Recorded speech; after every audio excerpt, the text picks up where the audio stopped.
see the chat because PowerPoint decides it wants to take over the whole screen.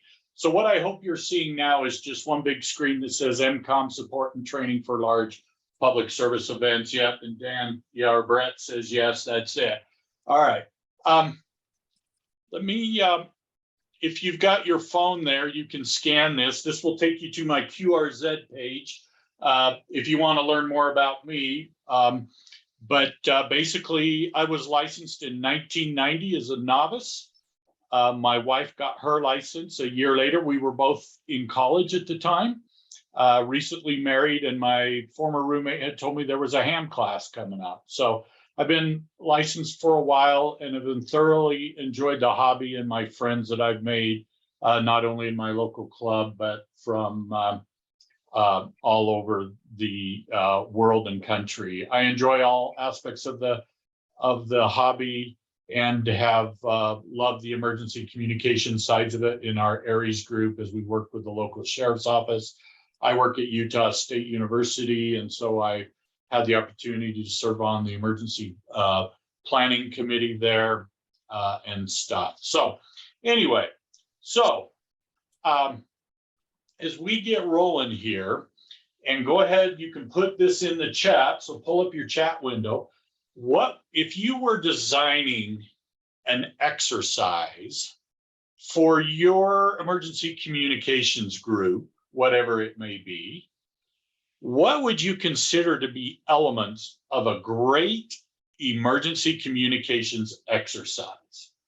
Okay, so think about the group that you work with, or your club or any group, and if you were to put an exercise together, what would you do? All right, Lori says deployed with emergency power.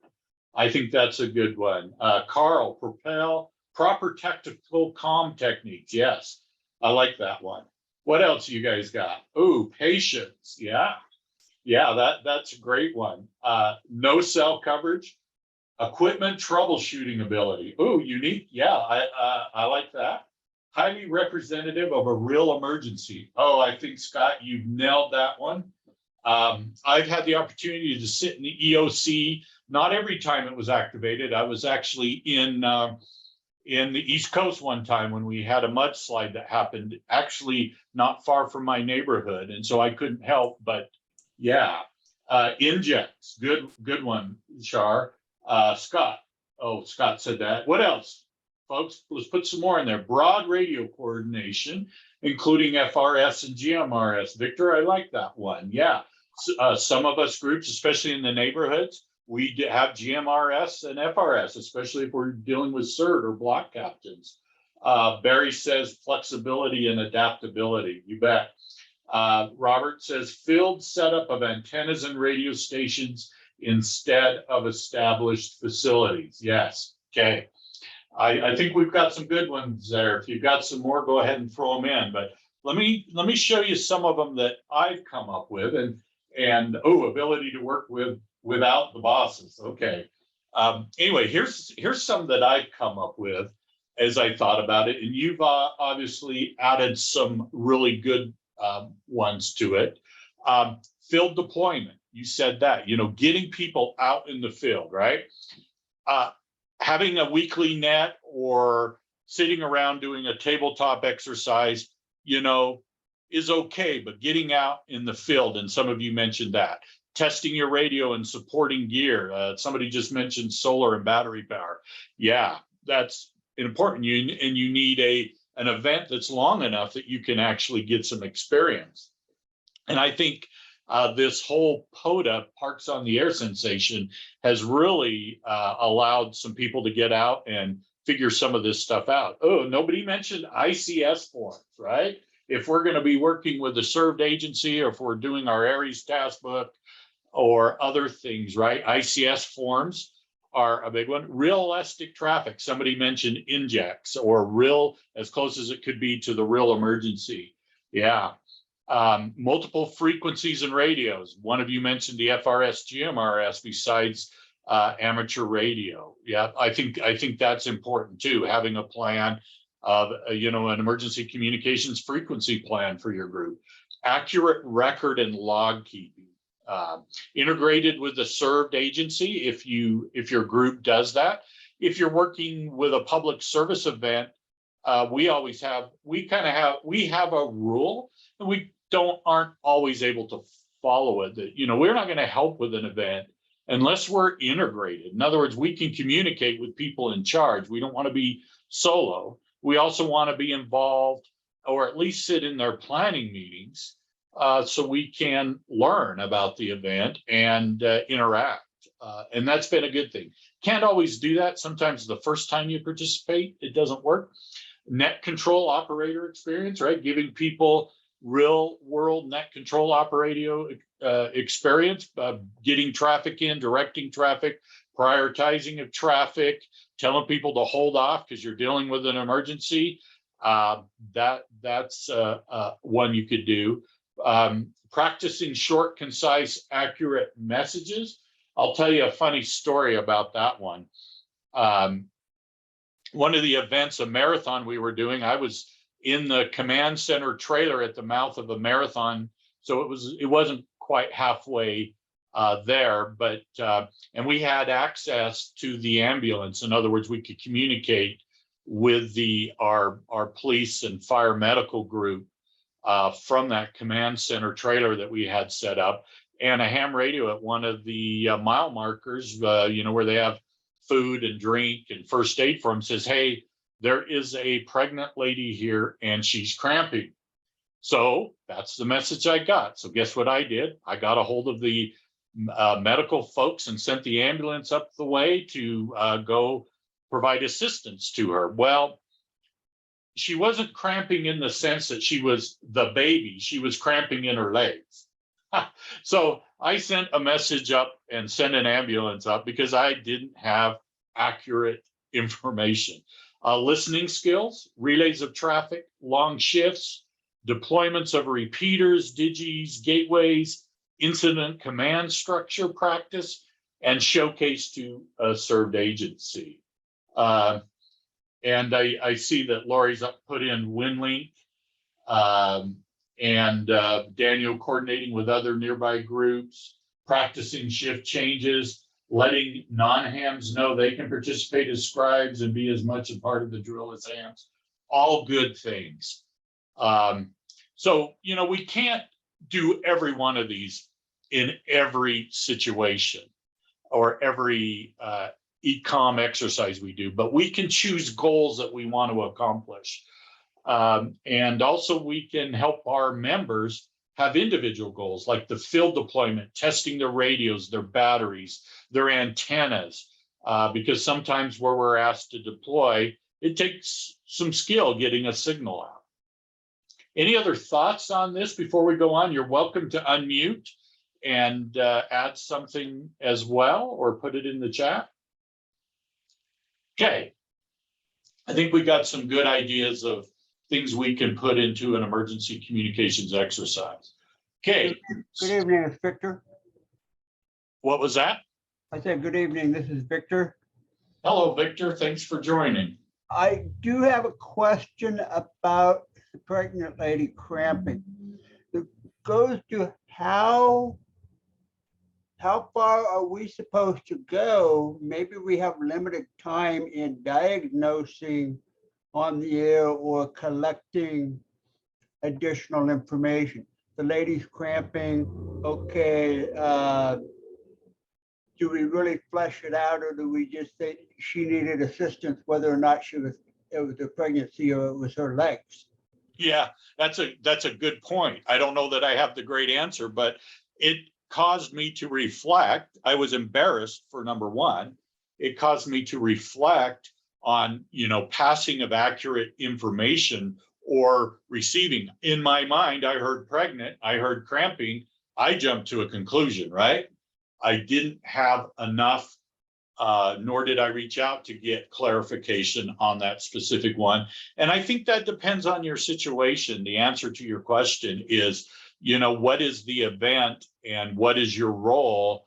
But I think the more information you have, in my mind, more accurate information, and if that requires you to ask additional questions as a command center net control, the better off you are in getting the right help to her, because it probably cramping didn't need an ambulance, but it might have needed somebody with some first aid skills and stuff. So I think it's a good question.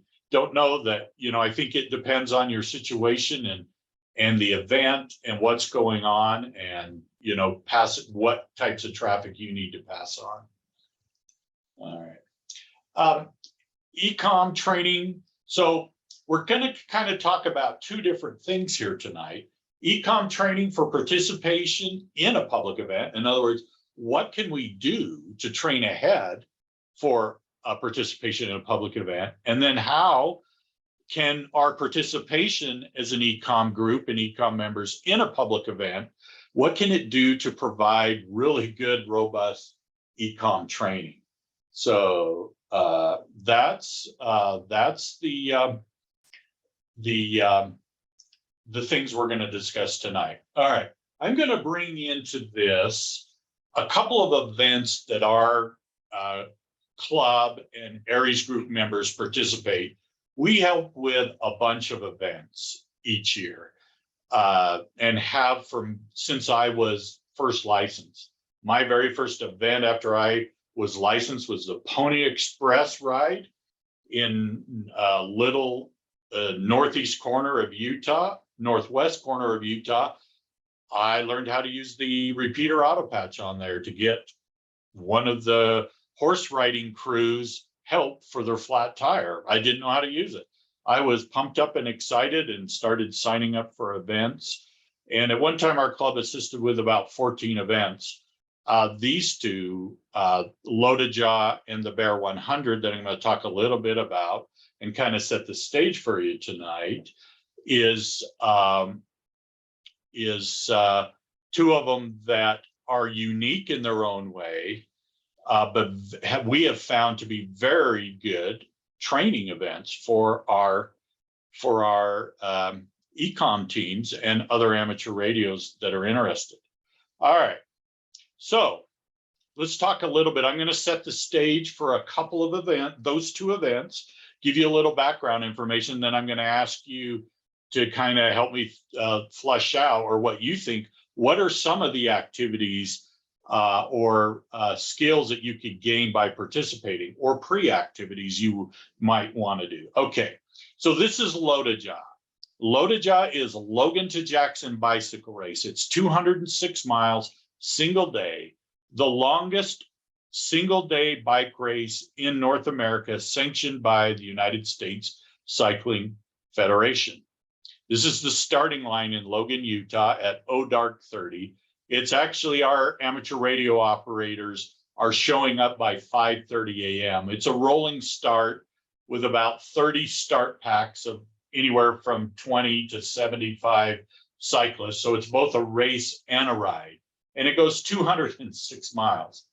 Okay, the finish line is dark 30 plus 14 hours. And it ends at 8:30 p.m. in Teton Village, which is just south of Grand Teton National Park. This is a ski resort town, and this is where it ends. And the first cyclist comes across the finish line 2:30 to 3:30 p.m. And the race is officially called when it's dark, which is right around 8:30 p.m. That's the official end time, because it's dark and it's dangerous on the roads to the finish line at dark. So they call it. So as you can see, a long day. Some radio operators would be assisting for 14 hours, especially if they're on the road, or more, because they had to get up at 4:30 to get there. So long shifts, right? All right. It goes through 3 states. There's the route that it goes. And you can see on this slide the elevation, right? We start at about 4,500 feet, and we climb up to above 7,000, and then drop back down, and then climb, and drop back down, and then climb up to over 7,000, almost 8,000 feet before we head on in to the finish line. And this is about a little bit more than the 100-mile mark, what they call the king and queen of the mountain deal. So you can see there's a lot of elevation climb. and it goes through the mountains. So what does that mean for us? Well, we have 2,000 cyclists that participate in this event. It is an open road. It follows pretty much Highway 89. If you're familiar with Highway 89. So there are cars. And there are a couple of places where a couple of the canyons where the Department of Transportations in Idaho have shut down traffic going one way, going the way of the race, but there's oncoming traffic there. Okay.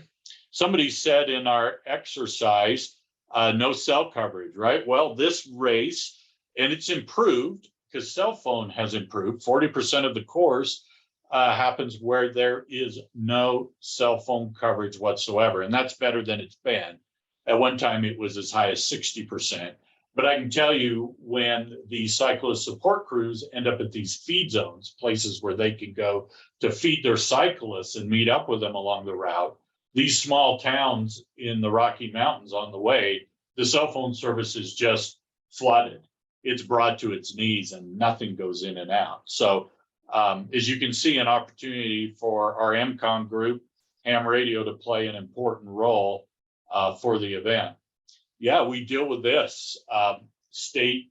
We deal with town police, county police, state police, and in Wyoming, as we cross the Idaho line and go into Wyoming, most of the time, it hasn't happened the last 2 years, there's a state trooper waiting for us at the border. And he makes sure the cyclists are riding single file. And he also makes sure that our support crews who are following cyclists, providing communications and other things I'll share with you in a minute, are leapfrogging. We can't follow the cyclists behind them at 20 miles an hour. Okay. We see this on this event, right? This isn't the loaded job, but we have accidents where a bunch of them go down. And that always leads to this. It's not uncommon for us to dispatch 4 ambulances during the event. When we set up our command centers along the way, we call into their dispatch center and say, hey, we're the command center for this event. And here's a phone number, you can get a hold of us, and we may be calling you, during the event too. And it's a great exchange back and forth. If our radio ops come across an accident and they have cell phone coverage, they're instructed to call directly 911 so that there's no relay. We have seen this. They call this snow-to-jaw. The first canyon climb saw freezing rain. This event happened second week of September. A freak storm came in, started dumping rain on the climb. And by the time they hit the summit, these cyclists were cold, wet, and hands were frozen. Only 50% of the cyclists finished that year. And our group got a standing ovation because we were able to get, because of our Ecomm group's relationship with emergency managers in both sides of this canyon in Idaho, we were able to not only help, but get help up there for them. All right, a little bit about what amateur radio operators do during this event. So that we have feed zones and strategic locations. So like the starting line, and then feed zones are places where cyclists pull in and get fed. Some of them are neutral, meaning their support crews aren't there. Others are where their support crews. And because it's an open road race, their support crews cannot follow them. That's our job as amateur radio operators. We play a multiple role, and we'll talk about that in a minute. Connecting cyclists and their support crews. We do that at feed zones where their cyclists, some of the support crews will come. I've been waiting for my cyclist. He hasn't come through. Do you know where he is? No, we don't track 2,000 cyclists individually. They do have timing chips, and we have internet access. We can look up and see where they last were. We know about how fast they were traveling. We know about when they should get there. And we also know that our amateur radio car that was traveling with that group that started, about when they went through or if they've arrived yet, so we can help them try to track them down. Again, their support crews can get text messages when they cross certain timing mats along the course. But in those small communities, as I mentioned, the cell phone system, text messages often don't work because the cell phone system is overloaded. We have 35 amateur radio vehicles on the road following cyclists. I told you that there was about 30 so start packs. We also have, so one car rolls out with each of them. We have some rovers, and we also have some sweeps. So we have 35 amateur radio vehicles on the road, all with APRS. We require that, and we help hams who don't have it. We've, over the years, have built up some APRS capabilities to loan out. They're providing communications for the entire event, and we do have, I would say, 99% communication from everywhere on this race course, even through the mountains. And there's a reason why, and that we've done it. And again, we've just learned every year, and we do better. We provide first aid. We also provide mechanical support. So we carry bicycle mechanic kits, pumps, and we assist those cyclists in getting them back on the road. Now, when we first started, our amateur radio operators hopped in the vehicle of a first aid person or a mechanical person. And you could imagine us wiring to their battery of their car and running wires in. And after a few years, we just said, hey, we've got nurses and we've got pretty savvy people in our own ham radio group. Why don't we provide as much as we can? And the first aid and the mechanical people, if needed, hop in and ride with us, since our radios are already in the car. And they said, awesome. And over the next few years, we became the first aid, mechanical, and support, as well as the communication support. So we require 2 people in the vehicle. As you can imagine, going 20 miles an hour, cyclists everywhere. It's important that we have eyes and ears on the road. All right, frequency. As you can imagine, those mountain passes, 1 repeater or 2 doesn't cover it all. Although we have 1 repeater that could cover a lot of it. But there was so much traffic, we've broken over the years, we built up 2 and sometimes 3 portable repeaters that we not only use for this event, but you can see from this map a whole bunch of frequencies, right? We have a car to car, which is simplex, so the cars can talk to each other. And then we have a net frequency that changes in those circles as they pass through. And this is a visual diagram to help the radio ops know, especially where they're mobile, where they should be for that particular area. And we have 4 net control or command centers along the route to support net control command center and work with them and stuff like that. So imagine, that's quite the deal. And it's taken us years to get to the point, but we've had some folks just jump in and work the problem. Not only do we have to deploy repeaters, but we deploy several digipeaters and have deployed a couple of iGates. And then we worked with local hams along the route where it was possible to put in permanent repeaters or permanent iGates and help them, so we didn't have to deploy. All right, here's the other event. It's the Bear 100. It's a 36-hour, 100-mile foot race in the mountains. That picture to the right with the snow, that's at about 9,000 feet. You can see the radio operator is in there and he is bundled up. It's cold. It snowed overnight. This one happens the end of September. End of September snowstorms happen, but they're infrequent, but it can be cold there. 320 participants. It's considered an ultra marathon. You can see the elevation change that they deal with, up to 9,000 feet and almost 9,000 feet and all the way back down. So constantly up and down and climbing. And each one of those numbers represents a aid station, feeding place.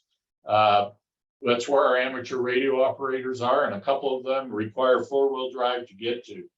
90% of the course, no cell network. We have it at the starting line, we have it at the finish line, and we have it at one other aid station that I'm aware of a ski resort, a ski place in the community. So amateur radio is pretty much it. Other than there is some a ski patrol repeater system that we use. We have 12 aid communication stations along the route, and we use WinLink to transfer in, out, and did not finish times out of the mountains to the data team. Okay. And these two events, both Lodacha and the Bear 100, happened in the same month. All right. All right. So here's another, now that you've seen a little bit about those two events, in your mind, what are some training activities you could do ahead of time to prepare an Ecomm team for these activities? Go ahead and go to the chat. You got the Bear 100, you got Lodacha. What comes to mind that you could do if you had to get your Ecomm team ready to help with these? Program your radios. Yes, Dana, and there's something we do specifically for that. As you can imagine, they can't test the repeaters along the route. They're far from home, so they got to get it right. Setting up portable repeaters, Barry, yep, that's a good one. And we set them up ahead of time in the valley. Learning bicycle mechanical, yep, having some basic skills like how to change a tube, how to adjust the seat, how to swap out a tire. Drive the route, yeah. It's 206 miles. It's not always possible, but we do train them to know where you are at all times and be aware of where you're at. And we built some charts that team members have come up with that kind of helps them based on an odometer reading, saying, hey, this landmark or something is at this mile marker to help you. But yeah, driving the route could be important. Make sure all are WinLink knowledgeable. Yeah. Before we started using WinLink, we did paper and we audio transmitted it by voice. The whole WinLink installation, configuration, and practice. Yep. And I'll tell you, the Bear 100 and vice versa, the Bear 100 has allowed people to learn WinLink. And we have a whole group of radio operators that know WinLink and can get messages and know how to use it. And our Aries team does do some WinLink training during the year. Get folks proficient with WinLink HF and FM. Yep. It's a long day. Make sure the pilot and co-pilot get along. Yeah. That's a interesting one. We have learned, Lodacha especially, who is cool in a crisis, who can accept a change in an assignment last minute, who isn't cool, who can't deal with changes, who can't deal with a long day. So we know who we can count on and who we can't. And sometimes it requires some interesting conversations after the event. And lucky for us, some of those people have chosen not to participate. Most of them choose not to participate again in that. But it is a long day. And the Bear 100, we try to do shifts on those long, some of those end of the line aid stations. The first runner will come through early, and then it trickles for the whole event.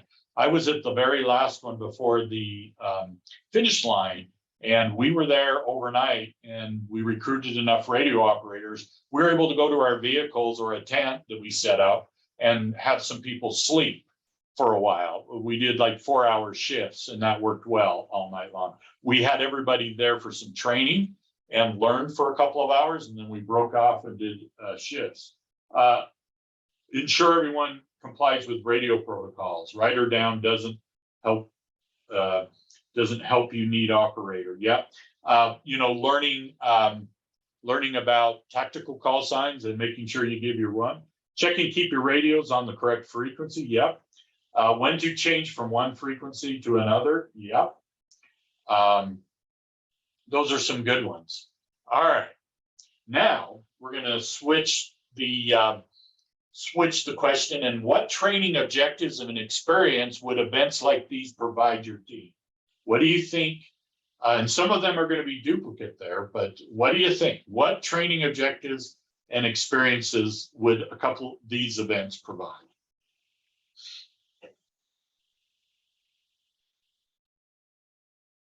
Team building, yep, that's a good one. Dealing with frequency congestion, excellent, yes. I remember back when we only had a couple of repeaters and I was doing net control. My wife was my scribe and it was just so overwhelming. It was crazy. Advanced planning, playing well in the sandbox with others, good practice for chain of command, yep. How to keep cool in stressful situation, sending and copying written messages, that's a great one. Confidence in equipment and identifying issues. I can tell you, if your radio is going to break, loadage is going to break it. We've had people whose microphones have failed, have blown fuses. It's a long day, and some of them just barely wired their radio into their vehicle the night before. They were up till 2 a.m. Yes, believe it or not. Dealing with high volume of communication message to transfer. Yeah, before we had APRS, one of the big things that, and APRS was something we pushed and refined over multiple years to get to the point we are now with all vehicles and portable digis and iGauge, was that we were always asking people where they were, cars where they were. Now we rarely ask them where they are. We can see them on the map. High volume of communications, messages to transfer. Yep, all good ones. And Daniel has an idea about talking to a group who uses WinLink. It's important also to have a pre-event meeting or huddle so that everyone knows who is doing what. This will limit those who are just there to sightsee. Yeah. We do. We have pre-meetings. We also have online training. I think both of these events ran during COVID. I know Loadage did, and I believe the Bear 100 did as well, because I participate in both of them. But they did run during COVID, and we had to do Zoom trainings, and we had to do a different pickup because people have to pick up first aid mechanic kits and their own volunteer packets. But pre-event training and huddle, and assignment sheets that they can download and print off in a packet. Yeah, all things, and those take time to prepare, and they're part of an event. With an emergency, we don't get that, but we can have a list of who our Ecomm team is and how to get a hold of them and their skills and talents. All right, all good stuff again. All right, one of the key things that we have learned both in pre-training and reminder during is situational awareness. When you're in an event, especially like Loadage, and you're a vehicle following cyclists, and all of a sudden there's a group of cyclists you come on that are all down laying on the road. And that happens because the professional cyclists, their wheels are within inches of each other. And if one bobbles, they all go down and they have their feet locked in. It's critical that when you stop to help, that you know what's behind you.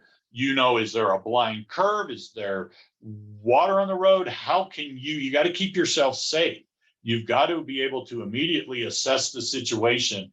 And number one, look out for yourself to keep yourself safe. And number two, how can you keep those participants safe as well? And stuff. So we train situational awareness beforehand in that meeting, in that pre-event meeting, and we do a reminder right before the event, because there are some places where there's no you can see there the white line and then it drops off. There is no a buffer over the white line coming down a canyon. We have an area where cyclists will go 50 miles an hour coming down that first climb, and we've got to be out of their way because they'll want to go faster than we do. And you just got to know that's why we have two people in the vehicle. So you're looking around you. Sometimes cyclists, you're going 15 to 20 miles an hour following cyclists, and other cyclists catch up and start creeping around you, and it catches you off guard. So this is a key one in my mind for training both before and after, especially when you're helping with public service events, but also if you're sending out hands to help with a real emergency after an earthquake, driving to a location they need to set up, and at the location. All right, ICS form practice.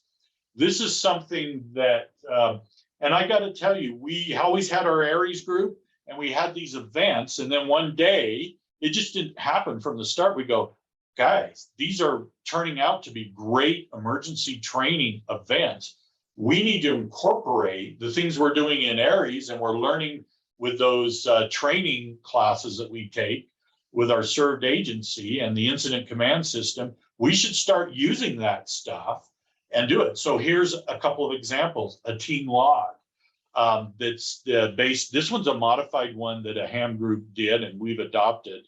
The team log is the Form 214. It's modified just a bit to meet the needs of amateur radio kind of events, but we give these out to every team, whether you're a feed zone or a vehicle following, and you're to fill it out. And the goal is to learn how to use it and fill one of these out. So if you're actually called to be part of an incident with your served agency and they hand you this form, you don't have a deer in the headlight look.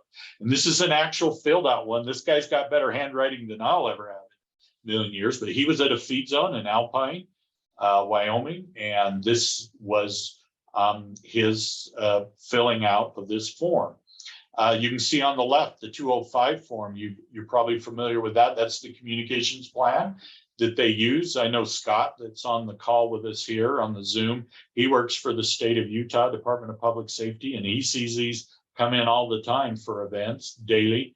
But we started using this to get our amateur radio operators used to seeing this type of a form. You saw our visual map that we supplement this with so they can get a visual of the areas, but this is the one that lists the frequencies and the tones, and we have a weird offset, a wide offset portable 2-meter repeater we use that they have to program in. And so using ICS forms. So I would encourage you both beforehand and during, implement some ICS forms where they make sense. Okay. All right. Building and deploying portable repeaters and digipeaters. As I mentioned, we take at least 2 portable repeaters. We've had to do a third one in the Jackson area for a couple of years. And we have 2 crews that head out in the Friday morning. And when they head out, they're full of gear. They're full of repeaters, batteries, digipeaters, solar panels, stuff that it's taking us years to put together and accumulate. We've got a great team. Ted MacArthur, AC7II, leads that infrastructure team, and they head out early Friday morning, the day before the race, and set it up, and even work with an emergency manager in one of the counties that gets us access up to a mountaintop to deploy one of the repeaters that covers a canyon where it's really, really critical. Our net control, this is a net control in Jackson. The event organizer actually rents this one house, and we throw a whole bunch of guys in it for sleepover that night, both for the infrastructure team and then when some of the vehicles come up. But this is, you can see their setup, and look at the number of monitors they have going. We have APERS there. We have access to our logging database that we built to log incidences. We're also on Microsoft Teams as a back channel, talking to all the command centers, net controls can talk to each other and pass traffic that way between them, since those zones are on different sides of the mountain. Something we learned that we needed to do. So we worked on making sure we have command centers set up where there's internet to do it.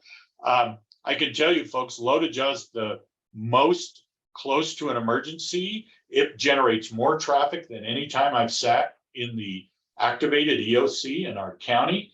It is the real deal. We're solving all kinds of problems, from needing to integrate with law enforcement, getting ambulances, getting first aid, finding a chain that'll fit this bike and getting it connecting. I mean, it is the real deal. It's one of the best emergency communication exercises you could participate in, because it is a real emergency.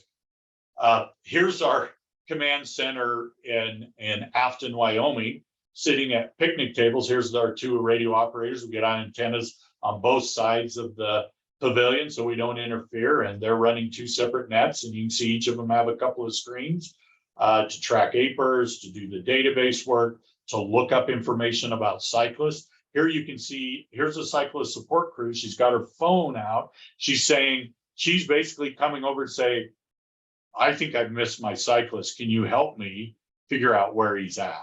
And we usually have a couple more radio operators here to help with shifts and to deal with this. In this case, the other one was taking the photo. Anyway, all right. So some takeaways from using large public service events for Ecomm training and also training before. Use public service events as Ecomm training. It took us a while to realize that we were already doing it and that, hey, we're training this Aries group, we're doing these events, let's combine and pick some goals and some tasks and some things that will help our radio operators. Some of them are automatic, but other things we've implemented, like the ICS forms and things to help. Pick a few tasks and goals you want to work on. Every Ecomm group is at a different level. We've seen that, even in our own organization and some neighborhood ham radio group organizations, you're all at different levels. So if you've got an exercise coming up, whether it's a public service event or one you're just doing that's made up, pick a few task goals you want to work on and work on them. Say, this is what we're going to focus on with this. It could be accurate message passing, integrating with a serve agency, getting, setting up radios and solar. Implement those, do them, and then debrief. What worked, what didn't. It took us years to get our APRS to where we wanted it. And we had several hams who would just comb through the logs, and they would even reach out to some of these guys who were APRS experts to help us go through the logs. And we thought we needed more digipeaters. And somebody made the observation, you guys don't need more digipeaters. You need more eye gates to get the traffic to where it needs, since you've got so much traffic you're putting on the network, you need more eye gates. So we worked on that. And guaranteed every year, somebody's APRS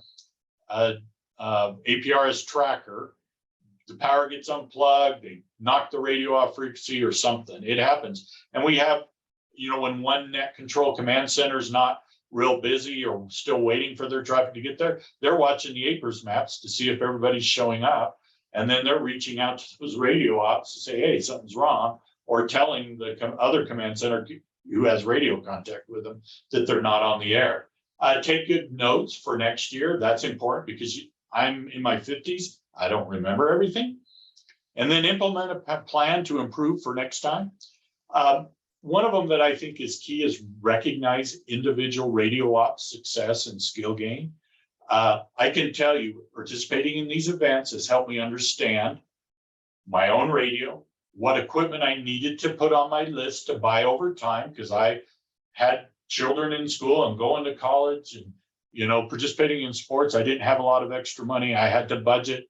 So, every year I added, it might be an antenna and a mast to get it up in the air, some coax, a solar panel, things like that. Recognize individuals' radio op success and skill gain during the event and their ability to test out their equipment that they put together, and they will learn.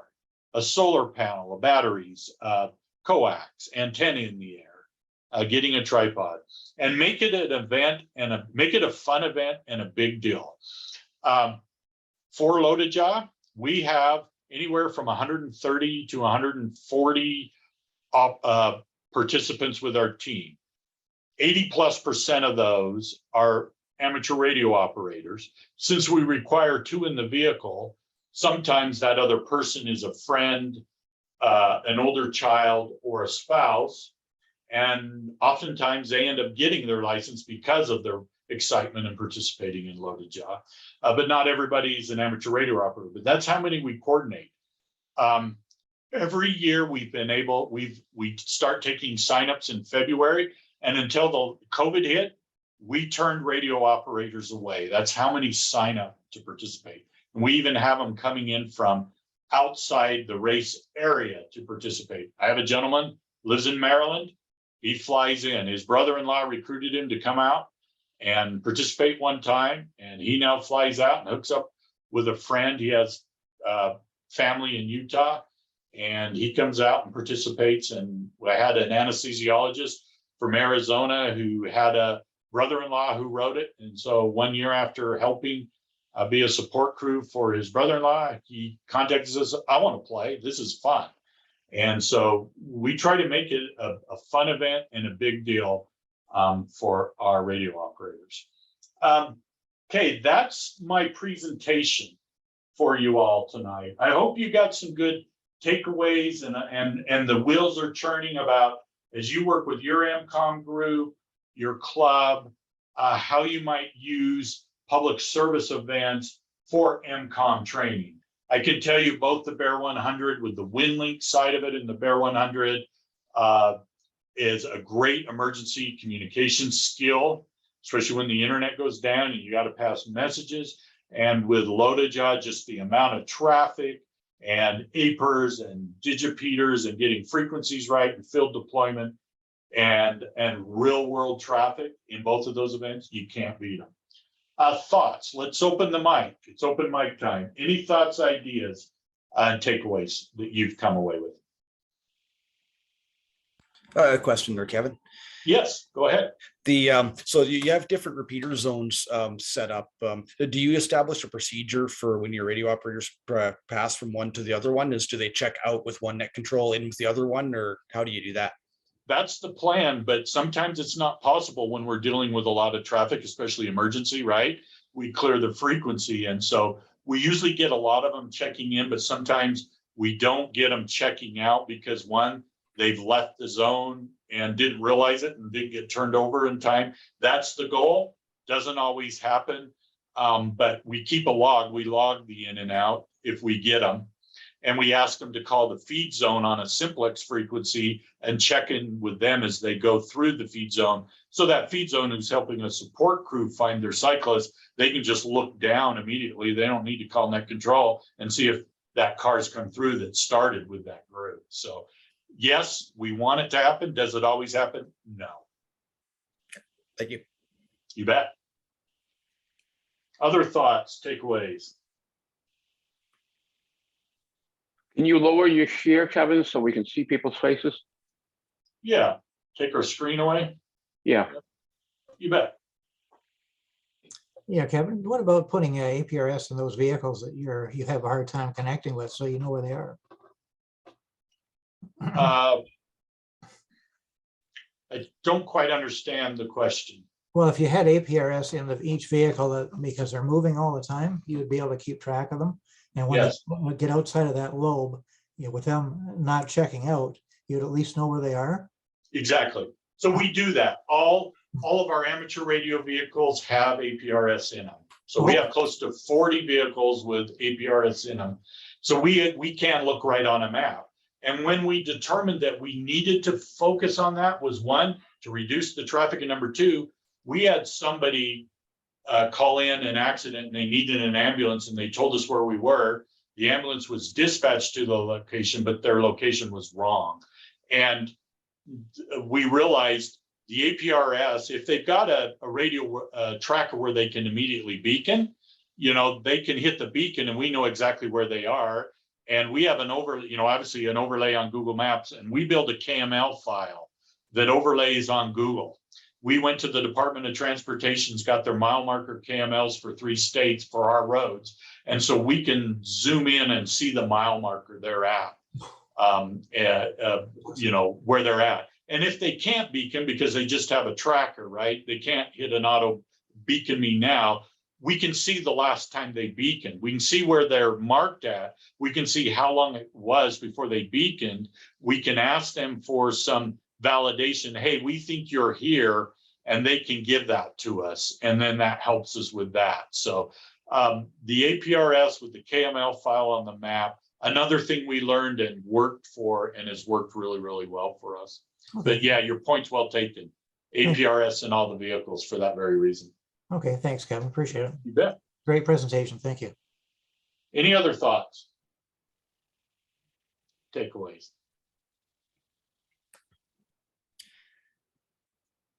Maybe not amateur radio. Does the event send sort of guidelines to, so you mentioned sometimes having issues with support teams, driving, I guess maybe illegally for what the state allows, following cyclists behind and whatnot. Are there guidelines the event sends out to the teams to do that? Do they have a standard document? You bet. They got a full race Bible, and we're even mentioned in there. And about our role and how to get a hold of it, find, if you need help, if you can't find your cyclist, go here. But yes, there are guidelines and rules because this event, you don't believe the number of people who would love to shut down the Lodajaw. There are people who want to see it fail. Okay. It's for various reasons, a few bad actors. And so the race director spends, from our observation, a lot of time building community relationships with the sheriffs, with the highway patrol, with the departments of transportation, with the Chamber of Commerce, helps them get fundraisers going at the feed zones, like the band cooking hamburgers and hot dogs for, the support crews who come there as fundraisers, does a lot of PR work that really allows that event to continue. And is not afraid to have one-on-ones with people who want to see it go away and understand them. It's the reason it exists. It's got to be muted. And that event organizer director has actually told our group this event would not happen without us. And he comes to our planning meetings. He works with us one-on-one. He's always a phone call away, and we work hand in hand with them. And we do a survey at the end. We ask all the amateur radio operators, hey, fill out this survey. Tell us what worked, what didn't, what do we need to change? What did you observe? How can we help make this event better? And we share that with the race director. And then we say, 1 through 5, what was your experience with Lodajaw? And we always get 4s and 5s. I know if I get a 3, it's anonymous, right? So people can be honest. And then we ask them, why do you participate year after year? And why do you do it? And so we get some good feedback from our own group to help us. We just keep improving. And we've been thrown obstacles, route changes because of construction, weird issues, and we have to adapt. And so sometimes it throws a curve at us. All right. Thank you all for joining in and listening. I appreciate the conversation, and I would appreciate your comments in the chat, and I'll turn it back to Dan. Hold on, Kevin, AC7II, did you have a comment you wanted to make?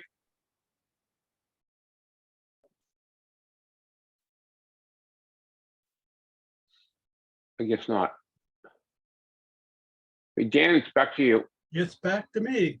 Okay, well, thank you very much, Kevin. I'd like to ask you to send your slides to me after this. You would appreciate that. Great presentation, and really appreciate the effort you put into this. Great crowd tonight too, I might add. Unless there's something more, I think we'll start closing this down. Sounds like a plan. Thank you, everybody. Thank you, everybody, for coming. Yes, thank you. Thank you. Great presentation. Barry, your host, you might need to shut her down. Okay, I will shut her down. Thank you all. I'm going to go ahead and turn her off. So long, everybody. Good night. Good night. Good night, Dick. Hi, Dan.